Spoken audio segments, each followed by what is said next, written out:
स्वस्थ जीवन कार्यक्रम के सभी दर्शकों को हमारा नमस्कार। कार्यक्रम के इस अंक में मैं हूं आपके साथ दीपक शर्मा। साथियों, आज है 25 जून और आज मनाया जा रहा है वर्ल्ड विटिलाइगो डे यानी विश्व फुलबेरी दिवस। और कार्यक्रम के इस अंक में आज हमने इसी विषय को लेकर हम बातचीत करने जा रहे हैं। आज का हमारा विषय है फुलबेरी रोग जागरूकता व उपचार। तो इस विषय से संबंधित अगर आप कोई भी जानकारी अगर चाहते हैं तो इस प्रोग्राम में लाइव हमारे साथ जुड़ सकते हैं। हमारा जो फ़ोन नंबर है आप नोट कर लीजिए, 28000177 और 28000178। शिमला से जो बाहर के श्रोता है, जो दर्शक हैं, वो हमारा शिमला का STD कोड 0177 अवश्य लगाएं। और इस विषय पर जानकारी देने के लिए आज हमारे साथ स्टूडियोज़ में उपस्थित है इंदिरा गांधी मेडिकल कॉलेज शिमला से चर्म रोग विभाग के विभागाध्यक्ष व आचार्य डॉक्टर GK वर्मा।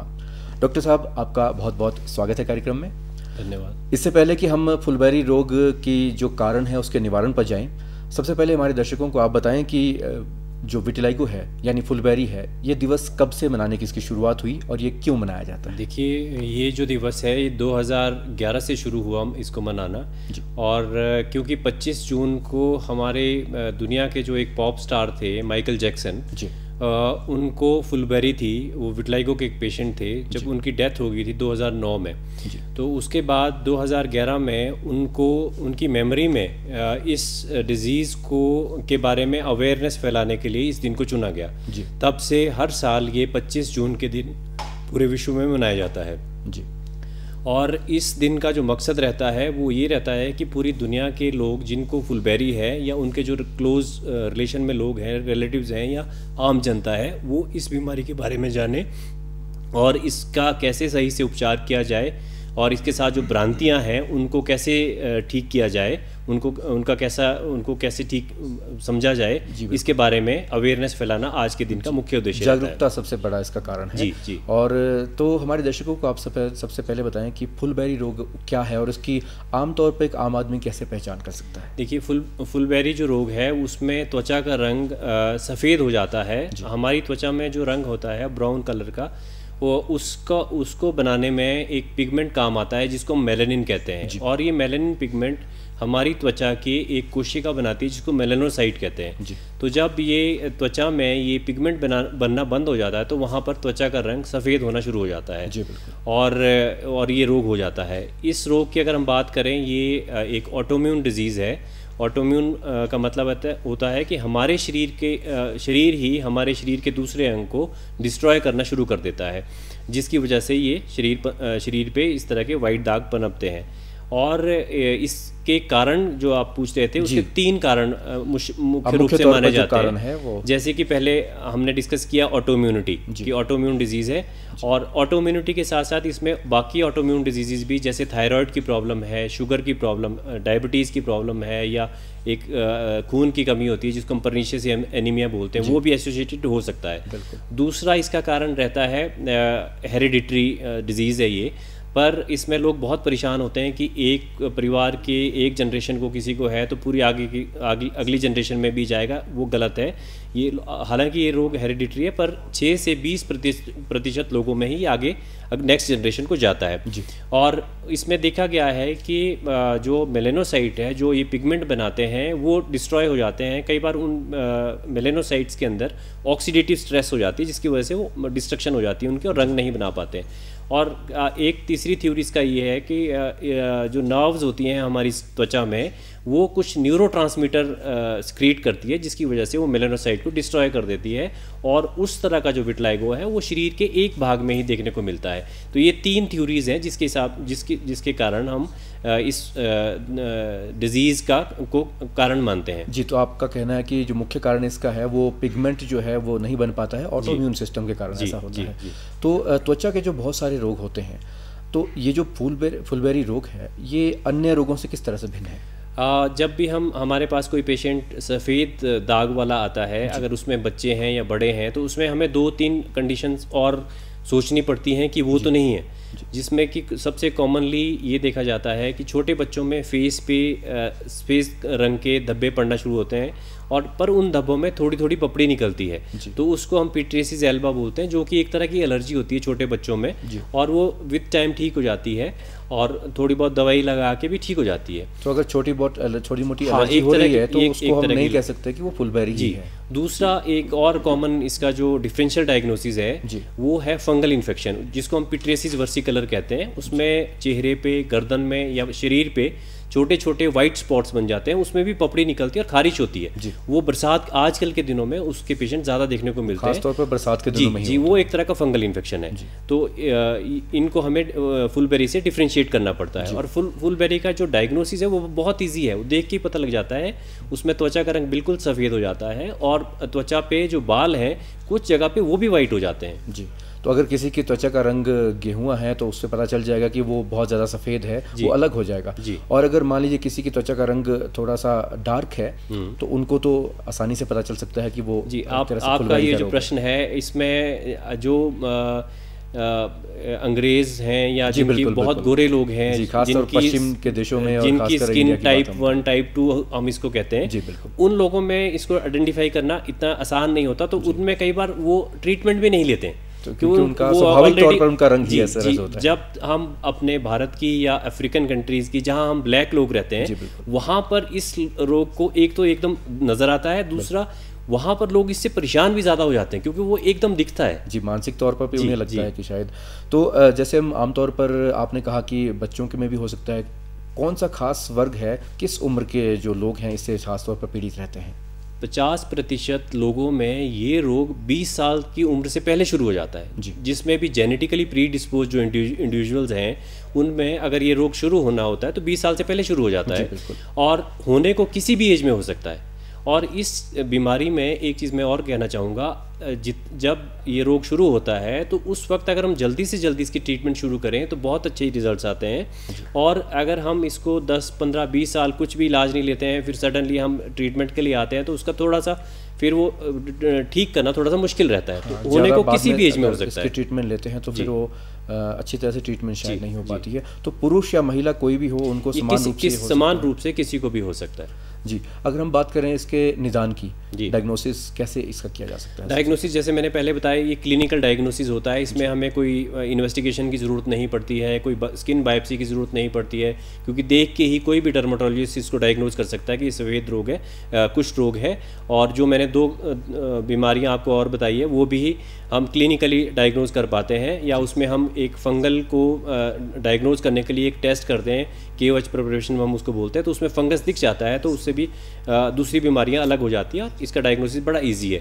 पर इसमें एक हम टेस्ट ब्लड का कुछ लोगों में करवाते हैं, उसमें थायराइड की तकलीफ़, किसी को हाइपोथायराइडिज्म है तो उसके लिए थायराइड का टेस्ट या शुगर का टेस्ट करवाते हैं कि उनको डायबिटीज़ तो नहीं है, कि थायराइड तो नहीं है, तो वो टेस्ट कराते हैं। बाकी इसमें टेस्ट करने की कोई ज़रूरत नहीं पड़ती है। तो इसका कुछ अन्य बीमारियों से भी संबंध रहता है, कोई और लक्षण होता है कि, या फिर स्किन के ऊपर जो कलर है उसी से पता चल सकता है? वैसे तो ये सिर्फ स्किन की बीमारी है, पर रेयरली ये दूसरी ऑटोइम्यून डिजीज़ के साथ एसोसिएटेड हो सकता है। जैसे कि मैंने पहले बताया, डायबिटीज़ के साथ एसोसिएटेड हो सकता है, थायराइड की बीमारियों के साथ एसोसिएटेड हो सकता है, खून की बीमारी एक परनीशियस एनीमिया होता है उसके साथ एसोसिएटेड हो सकता है। तो इस तरह से जो और ऑटोइम्यून डिजीज़ है उनके साथ एसोसिएटेड हो सकता है। अगर हम प्रेजेंट सिनेरियो की बात करें कोविड-19 महामारी के दौरान, तो कोविड-19 से भी इसका कोई संबंध हो सकता है? ये प्रश्न आज के संदर्भ में बहुत इम्पॉर्टेंट है। देखिए, आजकल जैसे कोविड में हम पेशेंट्स, लॉकडाउन की वजह से हमारे पेशेंट्स नहीं आ पा रहे थे विटलाइगो के, क्योंकि विटलाइगो में हमें पेशेंट्स को लंबे टाइम तक बुलाना पड़ता है। तो कुछ लोगों ने दवाइयाँ छोड़ दी तो उनकी बीमारी बढ़ गई, उनको कोविड की वजह से भी स्ट्रेस था और इस बीमारी के बढ़ने से भी स्ट्रेस था। तो स्ट्रेस इसमें एक बहुत इंपॉर्टेंट फैक्टर रहता है। जब स्ट्रेस ज़्यादा हो, चाहे वो कोविड की वजह से चाहे दूसरी बीमारियों की वजह से, तो बीमारी बढ़ने के चांसेस ज़्यादा होते हैं। एक और इम्पॉर्टेंट चीज़ मैं कहना चाहूँगा, जैसे कि हम जानते हैं कोविड ज़्यादा नुकसान उन लोगों को पहुंचाता है जिनकी इम्यूनिटी कम होती है। तो इस बीमारी में जब किसी को बहुत ज़्यादा ये बीमारी फैल रही है तो हम इसमें इम्यूनोसप्रेसिव ड्रग्स देते हैं, जिसमें स्टेरॉयड देते हैं और भी बहुत सारी दवाइयाँ आती है जो हमारी इम्यूनिटी को डाउन करती है। तो उन लोगों में हमें इस वक्त कोविड के टाइम में वो दवाइयाँ कम करनी पड़ती है, या उनको 100% कोविड से बचने की प्रिकॉशंस कहने को बोलना पड़ता है, अदरवाइज उनमें कोविड होने के चांसेस, विटलाइगो के ऐसे पेशेंट जो कि इम्यूनोसप्रेसिव ड्रग्स ले रहे हैं उनमें कोविड होने के चांसेस ज़्यादा हो जाते हैं। तो सावधानियाँ इसमें बहुत ज़रूरी है कोविड इरा में। जी, तो ऐसे समय में जब महामारी का दौर रहता है और ये भी देखा जाता है कि लोगों के मन में बहुत सारी भ्रांतियाँ रहती हैं। जी। उनके मन में रहता है कि हमें क्या करना है, क्या नहीं करना है, ऐसे समय में डॉक्टर के पास जाएं या फिर हमारी जो दवाइयाँ चल रही है उनको किस तरह से कंटिन्यू करना है। तो कौन कौन सी भ्रांतियाँ खास तौर पर लोगों के मन में हो सकती है, उसका ये मेरा बहुत ही फेवरेट टॉपिक है इस विटलाइगो में, क्योंकि ये विटलाइगो सिर्फ त्वचा रोग नहीं है। जी बिल्कुल, ये लोगों में भ्रांतियों की वजह से एक मानसिक रोग बन चुका है। जी, इसमें कहा जाता है कि ये सिर्फ त्वचा को नहीं, हमारे सोल को स्कार करता है। जी बिल्कुल, क्योंकि एक स्ट्रेस भी जो है उससे बहुत ज़्यादा बढ़ता है एक रोगी के मन में। ऐसी भी स्टडीज़ हैं कि कई लोग जिनको हैं, स्पेशली फीमेल्स, वो 40 to 50% फीमेल्स ऐसी देखी गई है जो कि शादी नहीं करती हैं, अकेले रहना पसंद करती है, क्योंकि साइकोलॉजिकली वो इतनी अपसेट होते हैं, उनमें एंग्जाइटी रहती है, डिप्रेशन रहता है, एक सोशल स्टिग्मा। जी, उनका जो एक अपना सेल्फ एस्टीम है वो बहुत लो हो जाती है। तो ये इसका कारण ये है कि उन्हें इस बीमारी की अवेयरनेस नहीं होती कि ये ना जानलेवा है, ना ये छू के किसी दूसरे को फैलेगा, तो साइकोलॉजिकली बहुत अपसेट रहते हैं। तो मैं आपके माध्यम से ये कहना चाहूँगा कि साइकोलॉजिकली इस बीमारी में बिल्कुल भी ना डरें, आप नज़दीकी डर्मेटोलॉजिस्ट से इसके बारे में जानें। अगर किसी को साइकोलॉजिकल प्रॉब्लम अगर हो भी गई है तो वो साइकेट्रिस्ट से ट्रीटमेंट करे, उससे बिल्कुल ठीक हो जाता है, जीने का ढंग ही बदल जाता है अगर वो कंसर्न स्पेशलिस्ट से इसके बारे में जानकारी लें। और भ्रांति इसमें एक खान पान की है, जो कि बहुत स्ट्रॉन्ग सुपरस्टिशन है। लोग कहते हैं कि खट्टा मत खाओ, आप विटामिन सी मत लो, आप मछली का सेवन मत करो, आप दूध मत पियो, सफ़ेद चीज़ें मत खाओ जिससे कि आपका रंग और सफ़ेद हो जाएगा। ये सारी की सारी भ्रांतियां हैं। हम इसमें पेशेंट्स को एक बैलेंस डाइट के लिए कहते हैं कि अच्छी अगर डाइट खाएंगे जिसमें हरी सब्जियां ज़्यादा हो, अच्छी बैलेंस डाइट लेंगे तो उसमें बीमारी ठीक होने के चांसेस भी ज़्यादा रहते हैं। जी, तो आपने बहुत अच्छी बात कही कि इसका जो असर है वो मानसिक तौर पर स्ट्रेस के रूप में होता है, लेकिन वैसे शारीरिक तौर पर अगर देखा जाए तो इसका कोई खास असर नहीं होता है। सिर्फ त्वचा का रंग बदला होता है और उससे हमें सामाजिक तौर पर कटे रहने की कोई ज़रूरत नहीं है। तो आप क्या कहना चाहेंगे कि कुछ लोग जिनको ये बीमारी हो गई है, जिनको रोग हो चुका है, क्या उनको सामाजिक तौर पर दूर रहना चाहिए, क्योंकि ये छुआछूत से बीमारी फैलती नहीं है?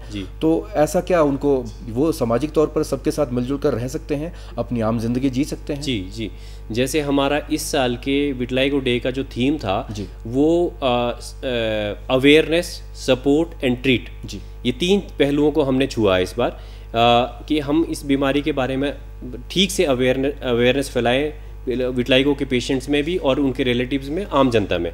फिर अगर उनको अवेयर कर दिया उसके बाद उनको सपोर्ट करें, उनकी ट्रीटमेंट के बारे में उन्हें समझाएं कि बिल्कुल ठीक हो सकता है अगर आप ठीक से ट्रीटमेंट लेते हो। और ट्रीटमेंट की नई नई मॉडलिटीज़ इसमें आ रही है, जिसमें कि हम मेडिकल थेरेपी दवाइयाँ देते हैं, सर्जिकल थेरेपीज़ हैं, फोटोथेरेपी है जिसमें हम एक विशेष तरह की लाइट का उपयोग करते हैं, तो इस तरह से बिल्कुल ठीक हो जाता है। आपने उपचार की बात की, तो उपचार जो है इसमें किसी बड़े हॉस्पिटल में ही हो सकता है या फिर नज़दीकी कहाँ पर पॉसिबल है, और किस तरह का उपचार? जहाँ तक ट्रीटमेंट की हम बात करें, एक उसमें भी एक सुपरस्टिशन रहता है। कई लोग एडवर्टाइजमेंट्स देखते हैं शर्तिया इलाज सफ़ेद दाग का, और वो क्वैक्स होते हैं, क्वालिफाइड डॉक्टर्स नहीं होते हैं, तो उससे कई बार ट्रीट होने के बजाय वो नुकसान ज़्यादा हो जाता है, कहीं पर भी सड़क के किनारे मिल जाते हैं। जी, तो हम ये कहना चाहेंगे, एक तो वो कोई भी डर्मेटोलॉजिस्ट है, स्किन स्पेशलिस्ट है, उनके पास जाएं और इस बीमारी के बारे में जानें और ठीक से ट्रीटमेंट लें। और एक चीज़ और कहना चाहूँगा, ट्रीटमेंट इसका थोड़ा लंबा चलता है।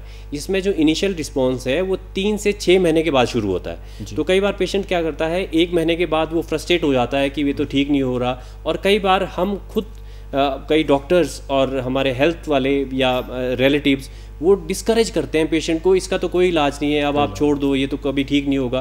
वो बिल्कुल भ्रांति है, इसका पूर्ण इलाज हो सकता है। अगर दवाइयों से इलाज नहीं हो पा रहा तो सर्जरी के मेथड्स हैं, इसमें स्किन ट्रांसप्लांट करते हैं, इसमें मेलेनोसाइट का कल्चर होता है जिसको हम उसी जगह पे लगाते हैं जहाँ पे सफ़ेद रंग हो गया है, और इस तरह से फोटोथेरेपी है, लेज़र है, बहुत सारी ट्रीटमेंट ऑप्शंस हैं जिससे ये बिल्कुल ठीक हो जाता है। तो इलाज बिल्कुल संभव हो सकता है। अगर हम सबसे पहले खासतौर जैसे गाँव के परिवेश की बात करें या फिर शहरों में भी बहुत जगह होता है कि जब शुरुआत इसकी होती है लक्षणों की, एक छोटा सा दाग होता है, धीरे धीरे वो पूरे में फैलता रहता है। तो कैसे पता कर सकते हैं सबसे पहले कि ये दाग हो सकता है कि फुलबेरी का हो सकता है, क्योंकि सबसे शुरुआत में तो बहुत बड़ा दाग नहीं होता है। हमारी सरकार ने आजकल कोविड के इरा में एक ऐप शुरू किया है, ई संजीवनी ओपीडी। उसमें हमारे जो रूरल एरिया के पेशेंट्स हैं वो नज़दीक के किसी भी हॉस्पिटल में जाएं, वहाँ कोई भी डॉक्टर है, चाहे किसी भी विषय का डॉक्टर है, वो स्किन स्पेशलिस्ट से डायरेक्टली कांटेक्ट कर सकता है, पेशेंट की फ़ोटो हमें भेज सकता है, पेशेंट की हिस्ट्री हमें भेज सकता है, फिर हमें उस डॉक्टर को हम प्रिस्क्रिप्शन देते हैं उस पर ही, और वो डॉक्टर उनको समझा देता है, और फ़ोन पे भी वो हमें कांटेक्ट कर सकते हैं। तो अगर कोई दूर भी है तो वो स्किन स्पेशलिस्ट को ही कांटेक्ट करे, रादर देन कि वो कहीं क्वैक्स के पास जाएं, गलत ट्रीटमेंट ले, तो उसका ध्यान रखें। सेल्फ ट्रीटमेंट जो है एक तरह से इसमें बिल्कुल भी सही नहीं रहता है, आपका ये कहने का मतलब है। तो जैसे आपने कहा कि अभी सरकार ने ई संजीवनी शुरू किया है, राष्ट्रीय स्तर पर और प्रदेश स्तर पर ऐसे कौन कौन से कार्यक्रम सरकार द्वारा चलाए जा रहे हैं जिससे कि लोगों को जागरूकता फैले? एक तो जैसे ये डेज़ जितने भी हम मनाते हैं, बाकी बीमारियों में भी हम वर्ल्ड डेज़ मनाते हैं हर बीमारी के में, उसमें अवेयरनेस क्रिएट करते हैं।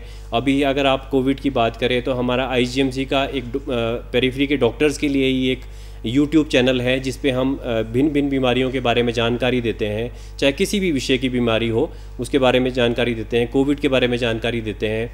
और आजकल सोशल मीडिया का ज़माना है, तो सोशल मीडिया में भी आप क्वालिफाइड डॉक्टर्स की किसी भी, अगर स्किन की बात है तो किसी क्वालिफाइड डॉक्टर की आप वीडियो देख सकते हैं, उसके जानकारी ले सकते हैं। पर जहाँ तक ट्रीटमेंट की बात है वो आप या ई संजीवनी ओपीडी के थ्रू या फिर फिजिकली आके स्किन स्पेशलिस्ट से ही लें।